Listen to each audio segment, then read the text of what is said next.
Kinilala ni Polomolok Chief of Police Lieutenant Colonel Roel Abejero na si alias Ricky, 51 anyos at kolektor ng isang credit company. Ang biktima ay inireport ng isang concerned citizen sa pulisya nang makita sa tabing daan sa barangay Palcan.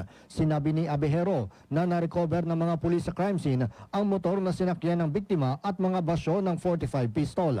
Ayon kay Abejero, ang biktima na nakatira rin sa nasabing barangay ay papunta na sana sa trabaho ng pagbabarilin sa masukal na bahagi ng daan.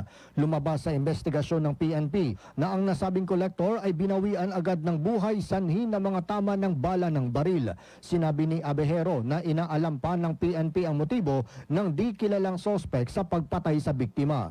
Ayon kay Abejero, malamang ay wala ring koleksyon na dala ang biktima dahil papunta pa lang ito sa trabaho ng pagbabarilin. Possible, no? Or gisundan or gibalabagan. Most probably, no? Isa sa mga motibo na ginalantaw namon kasi may mga personal or sa trabaho. So amo na namon nga ginapadaluman karon nga ginakandakan siyang investigasyon. Si Polomolok Chief of Police Lieutenant Colonel Roel Abejero. Nanawagan naman si Abejero sa mga may alam sa krimen na mag-report sa PNP para mabigyan ng hustisya ang biktima at kanyang pamilya.